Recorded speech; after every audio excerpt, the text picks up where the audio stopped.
Camie is a classically trained professional harpist, certified clinical musician, TEDx speaker, and two-time breast cancer thriver who uses music as a metaphor to empower individuals and groups with skills that build trust, understanding, empathy, and self-compassion. Welcome to the stage, Amy. Hi, Jason. Thank you so much for this opportunity to just share. Um, I'll be totally upfront. I don't have anything specifically prepared. I'm just showing up, trusting that things will flow naturally, um, and recognizing that we teach what we most need to learn. And part of me feels like a hypocrite with the Healing Harpist because I'm in it right now. I am living and navigating waters I never imagined because they are unintended consequences of actions that I thought were coming from a place of love. And in truth, they were coming from a place of fear. And one of the terms that I've used over the years is same action, different core. So an action can look the same on the outside, but it's cored and inspired and coming from a different place from the inside. And the irony of my journey is that I can look at all the music that I've created. The mantra that came to me 30 years ago was awaken to yourself. The CDs I've recorded, Reflections, A Space Within, Dreams, The Love Within. It's like, wake up, Amy, wake up. And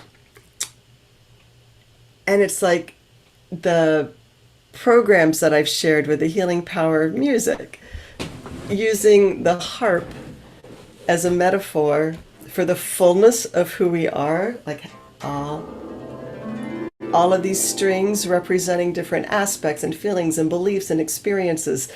And a lot of times we like to stay up here in the happy notes and we resist going down into the low notes. For 20 years, I've been advocating for conscious self-care, embracing your low strings. Don't be afraid.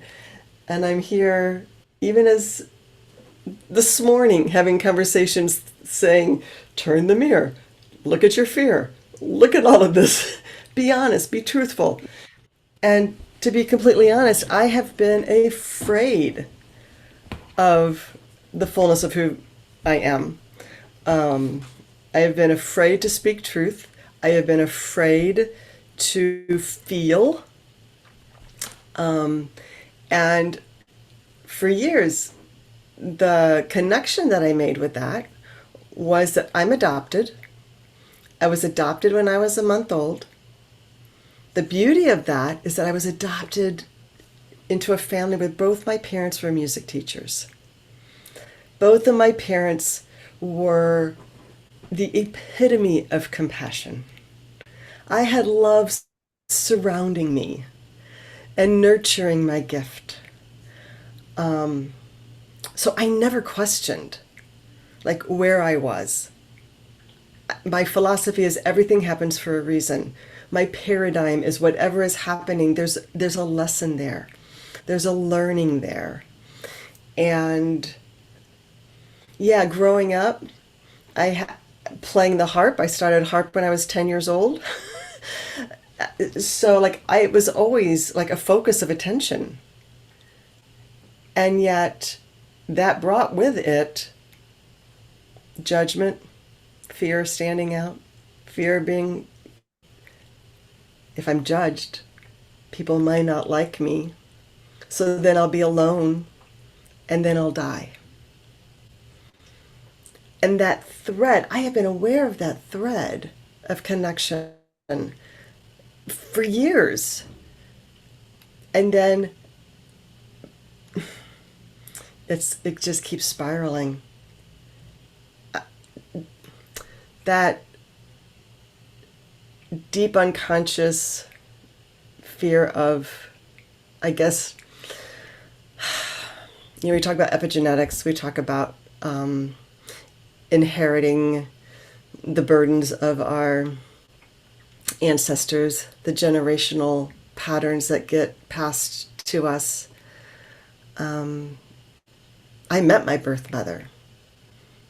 I know that I was conceived in grief when she was grieving the loss of her grandfather. I know now that she did not want to give me up, but she had to because of pressure from her parents. I know that she was pregnant in college.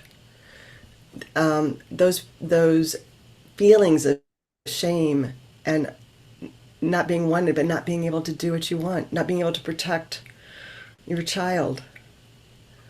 In my mind, I can see how that pattern has been transferred to me. If I'm honest about it, and it might be a story, it might be true, it might not be, it might be something I'm making up. Because we make up stories. Part of my journey involves being married to somebody 25 years older than I am, who I could look at now and embodied a lot of the things that I was looking for on the inside. I was looking for, even though I had an amazing father, I didn't know my birth father. A father, a mentor, a creative partner, a wise sage. He was very spiritual. There's so many reasons why our souls connected. And yet we both came into the relationship with our own patterns and our own fears that we're dealing with right now. That we actually unconsciously lived with for 30 years. That our children were influenced by. And the unintended consequences that are happening right now. But my inability to feel, I remember sitting in a room with a friend of mine after a really stressful time in my life, and she was trying to get me to feel.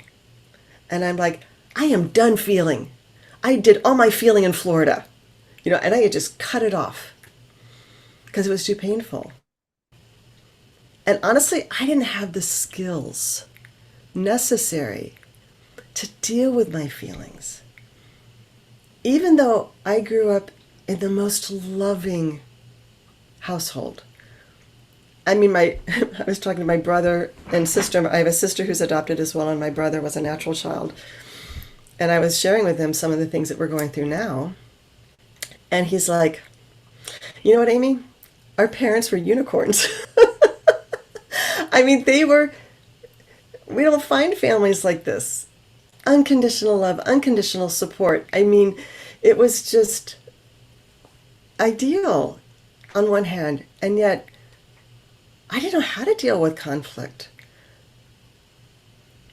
I didn't have the skills to feel safe confronting somebody, and it's not even a confrontation, it's having a conversation. On some level, I don't even have the skills necessary to feel safe enough to have a conversation with somebody, including my children. I'm developing that now.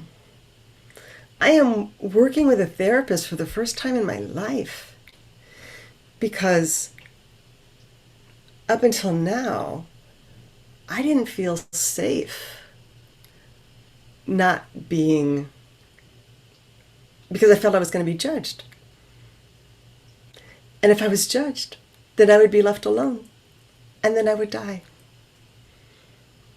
Because that's my pattern. And thanks to the research of Lisa Feldman Barrett, a neuroscientist, 7.5 Lessons About the Brain, wow. If you haven't heard of it, go find it. 7.5 Lessons About the Brain. She's showing how our brains are predictive based upon the sensorial input that our body is sending to the brain and that our environment is giving us. And it's saying, the last time I had these senses, this feeling, this is what I felt. This is what I did. And it's predicting what we're going to be doing and how we're going to act. that's how patterns get continued. Now, from my perspective, from the language that I have been using for the last 20 years, because I can go back and look at the trainings that I've shared. And especially after my 2 journeys with breast cancer. I mean, I knew when I was diagnosed with breast cancer that it was an opportunity to remember how to love myself again. I had surrendered myself. And honestly, from this perspective, from this vantage point, I don't even know if I knew who I was anyway. It's not that I even had lost myself, because honestly, I hadn't found it yet. I hadn't found that essence of truth and love and beingness. It was covered with fear and uncertainty and survival. But I kept a journal, and it's free on my website. My whole journal is available on my website. And I use the term conscious self-care in my journaling because I was aware. I mean, we can be aware of these things, and we can only access it and integrate the insight to the degree that we are able. This was 10 years ago. I wrote a book called Loving Life, All of It, A Walk with Cancer, Compassion, and Consciousness. And I had mentioned that my husband is much older. He's a very spiritually connected man. And also, like, we're all probably living with undiagnosed mental conditions. He had a lot of post-traumatic stress.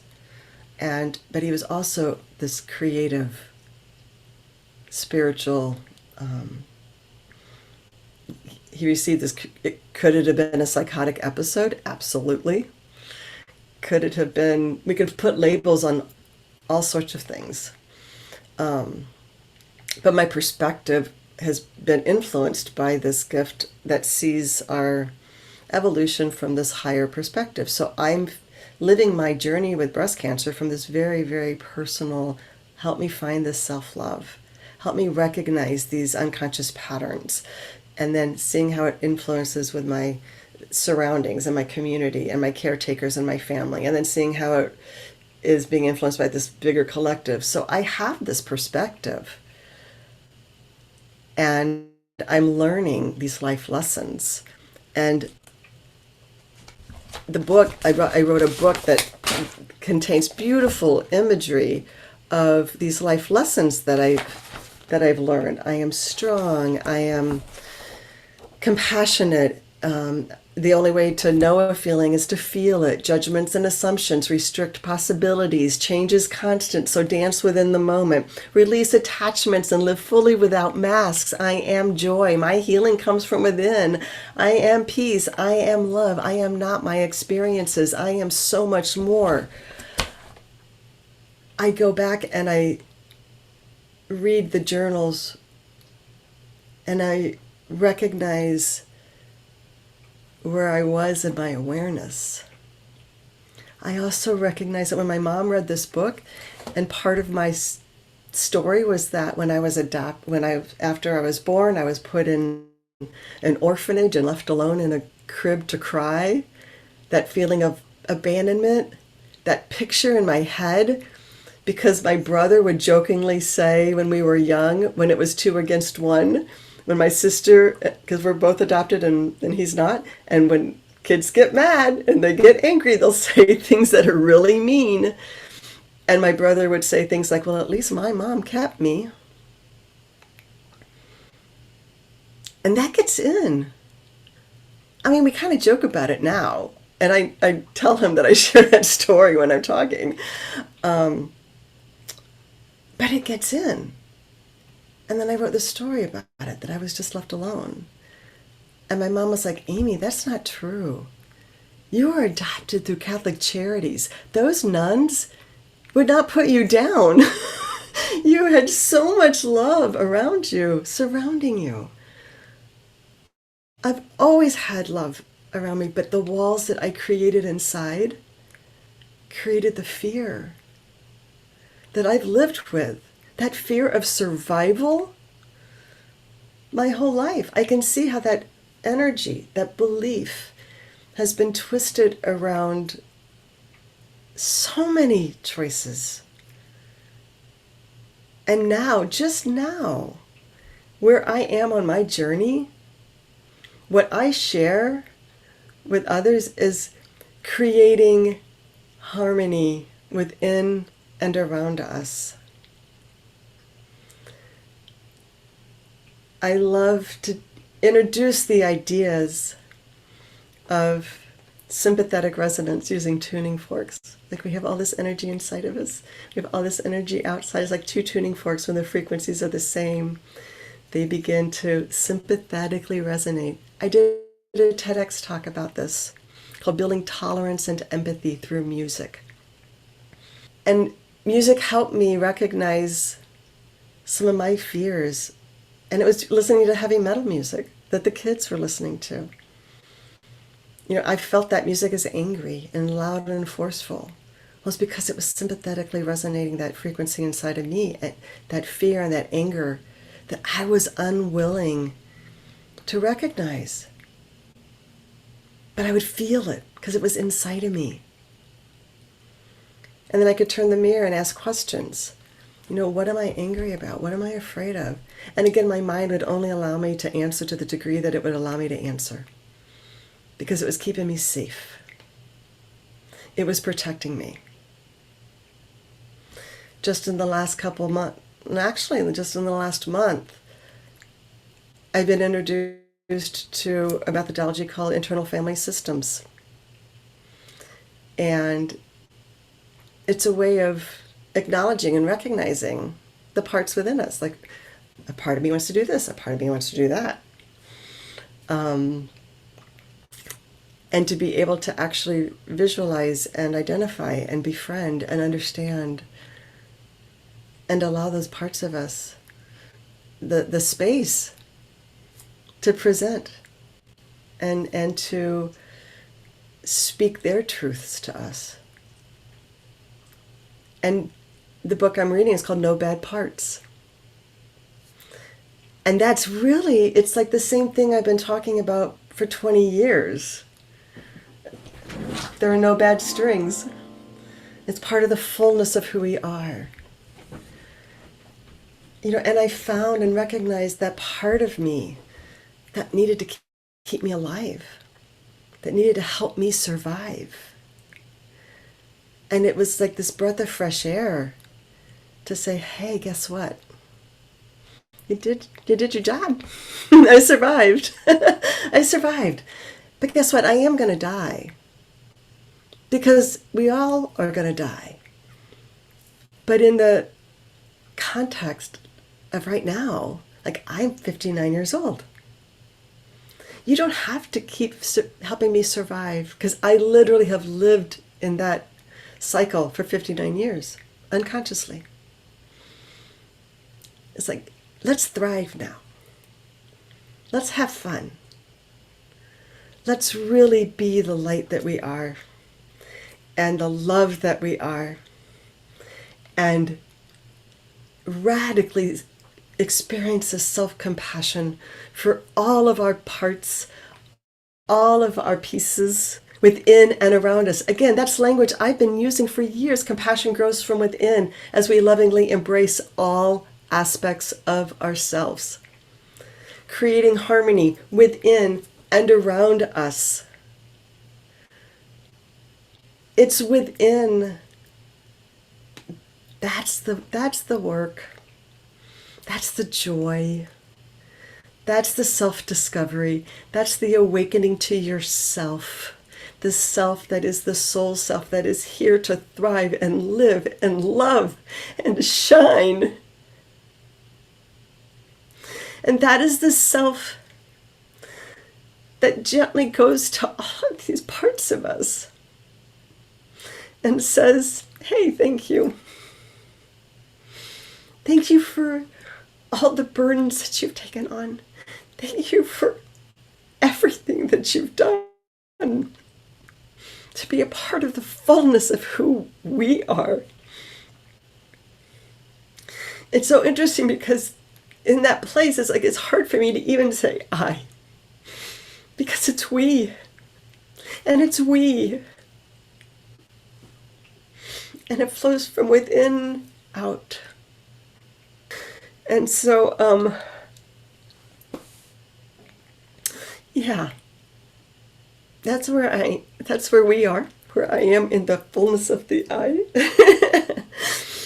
And I would love to just have a little bit of space to play music just a little bit, because part of the trainings that I share start with the chaos that I have felt, and it's the chaos of this life that gets really busy. One of my life lessons was when I'm caught in doing, I'm resisting being. And this is my doing. It's the movement outside, it's all the doing to keep me distracted. And when there's the notes are the same, but there's space. There's space between the notes. There's space between the thoughts, the feelings, the breath. And that space allows that essence of who we are to move up and through all of our humanness, all of our doing beingness. So I just would love, here's just a little bit of time to create that space so you can feel that as well, if you choose. That was the other thing. I felt so responsible for everybody. Oh my goodness, I was a control freak. I just needed control to feel safe. What an illusion that is, huh? So I'm not responsible for you. You do what you want.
Thank you.